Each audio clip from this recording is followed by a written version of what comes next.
Psalm 30 that is printed in your bulletin. I will extol you, O Lord, for you have drawn me up and did not let my foes rejoice over me. O Lord my God, I cry to you for help, and you have healed me. O Lord, you brought up my soul from Sheol, restored me to life from among those gone down to the pit. Sing praises to the Lord, O you his faithful ones, and give thanks to his holy name. For his anger is but for a moment. His favor is for a lifetime. Weeping may linger for the night, but joy comes with the morning. As for me, I said in my prosperity, I shall never be moved. By your favor, O Lord, you had established me as a strong mountain. You hid your face. I was dismayed. To you, O Lord, I cried, and to the Lord I made supplication. What profit is there in my death? If I go down to the pit, will the dust praise you? Will it tell of your faithfulness? Hear, O Lord, and be gracious to me. O Lord, be my helper. You have turned my mourning into dancing. You have taken off my sackcloth and clothed me with joy, so that my soul may praise you and not be silent. O Lord my God, I will give thanks to you forever. This is the word of the Lord. Thanks be to God.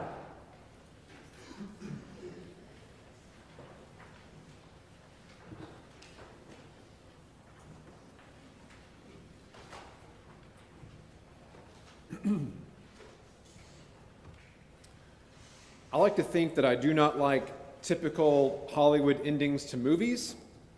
You know, the ones that are so predictable that you know exactly what's going to happen 90 minutes before the end, right? I mean, just name any of the Rocky sequels. I mean, he's going to win. And I kind of love that deep down inside. But I appreciate those efforts that might try to do a little weird twist at the end, maybe something unexpected. I'll admit, though, they don't always work and can perhaps ruin a film, but I like the effort in trying to do something a little different. We were talking last night about how hard it is wrapping up maybe a television series that's been going on for a while. We mentioned shows like The Sopranos or Seinfeld or Game of Thrones, and I made a comment something like, you know, sometimes they're just trying too hard. And I think it was Stephen who said something like, or they're not trying hard enough, you know, and I thought that was a good one. Well, Psalm 30 falls into that category, though, of an experience that ends up wrapped up in that neat, tidy little bow. But if this were a novel with all the details of the author's experiences, right? One book may not be enough. It might be a big, long series, but here's the basic plot, right? Things start out pretty well. They get bad. Then they get worse.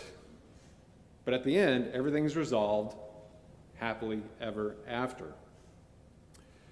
I know just how much of a cliche it is to liken life to a roller coaster ride. The more cynical, and that's me, I'm guilty sometimes, might roll their eyes at such a simple comparison, but nonetheless, it works.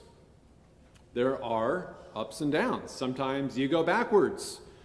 Sometimes you're left upside down for way longer than you would like. But most of the time you are speeding straight ahead too quickly to realize anything except maybe how scared you are. And Psalm 30 is just as contemporary of a model as the roller coaster with all of its ups and downs.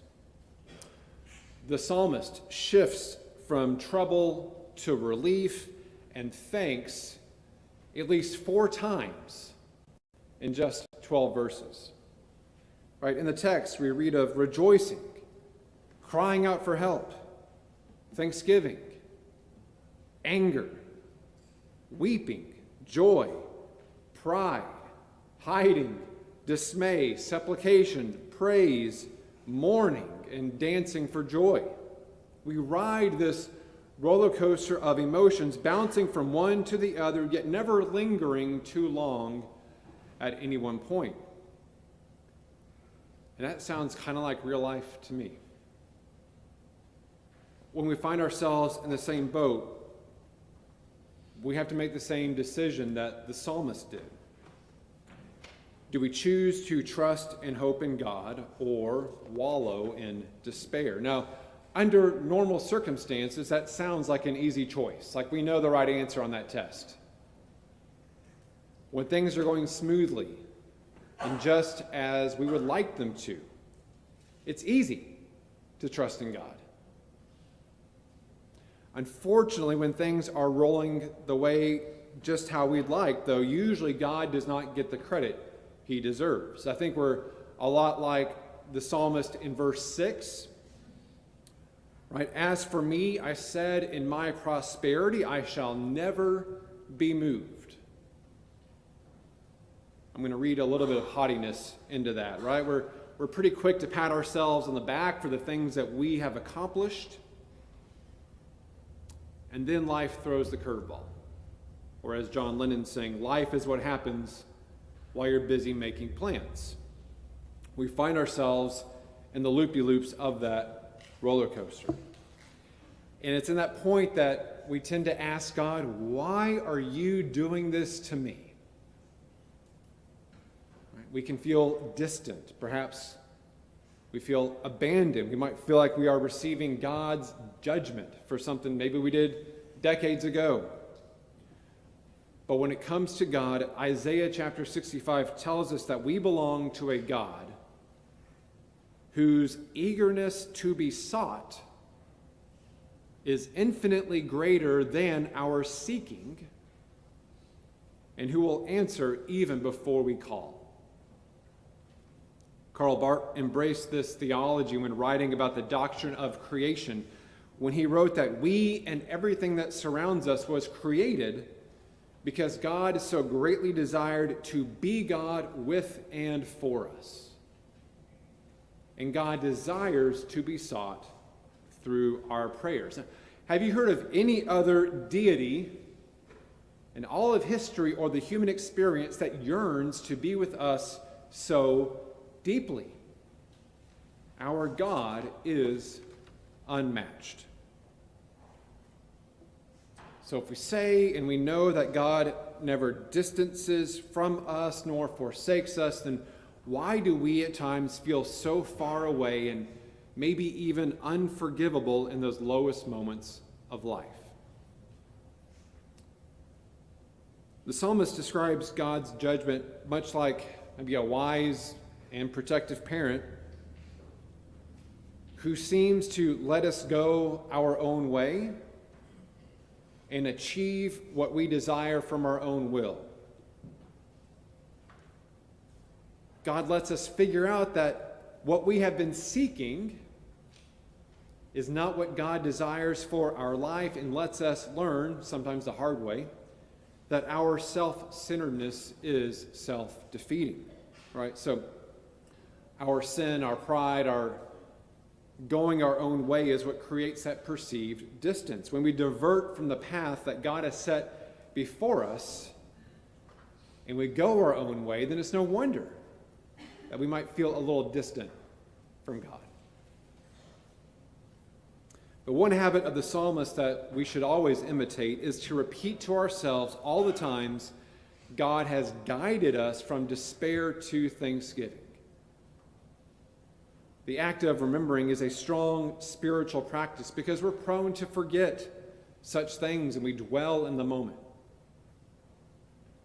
But if we constantly remind ourselves of God's desire to forgive us and all the times that we have been forgiven, that will always help us in restoring our relationship with God. He's done it in the past. He wants to do it now, and he'll do it in the future.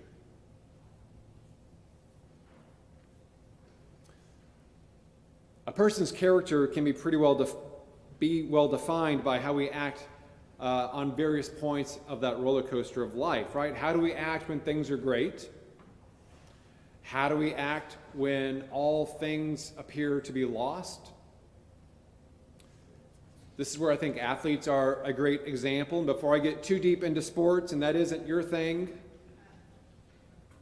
think about maybe like, entertainers when they win an award for best actor or best album, right? It's easy to thank God in those moments if you want to do that. No one really cares to hear much from some spare you've never heard of whose album bombed in the charts. We don't really often get to hear their testimony if they have one. But yeah, bringing it back to sports, there are, think about baseball players who cross themselves before stepping up to the plate. I remember imitating Ruben Sierra when I was in Little League. I did that walking up to the plate, and someone asked my parents, "So are y'all Catholic?" I had no idea. Some players, they point to heaven, right, after scoring, or they'll briefly kneel down in the end zone. Or there's the Super Bowl MVP who will thank God for blessing him with the ability to play right before exclaiming, or right after, "I'm going to Disney World." But rarely do we pay attention to the loser. But I can think of one example. It's a little hard for me to talk about because this wound, even today, is still a little fresh. Chelsea and I attended with my parents the BCS National Championship game between Texas and Alabama. Yeah, it's the one where Colt McCoy was knocked out in the first quarter. Bama fans never say this too publicly, but I've had enough whisper to me, in private. "I know y'all would have won if Colt hadn't gotten knocked out." Darn straight, we were going to win. It's been a while, but something notable from that game was Colt's post-game interview. How do I know it was special? Because just about every Alabama fan I know forwarded this email to me that was pointing out Colt's testimony. Right? In those situations, we usually expect and we hear these, like the token cliches that are, the obvious questions people get, and you get obvious answers sometimes from coaches and players. But this one was different. The question was, "Colt, what was it like for you to watch this game, your last game in a Longhorn uniform, from the sideline?" And Colt took a few moments to gather his composure, fight off the tears that were welling inside, and describe how much he wanted to be out there, and he even graciously complimented Alabama. But then he said this: "I always give God the glory. I never question why things happen the way they do. God is in control of my life, and I know if nothing else, I'm standing on the rock."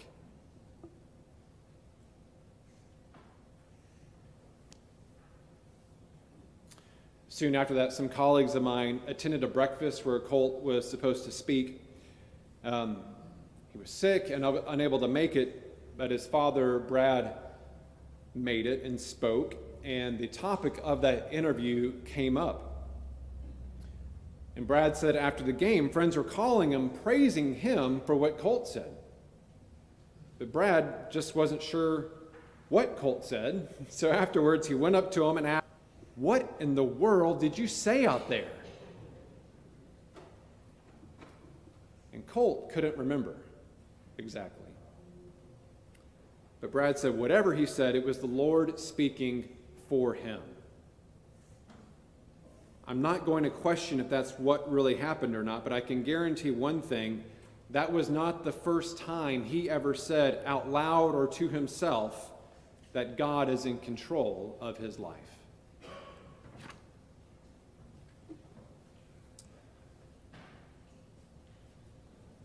In church, we're coming off one of the greatest emotional roller coasters of all time when we reflect upon the entire Easter experience, right?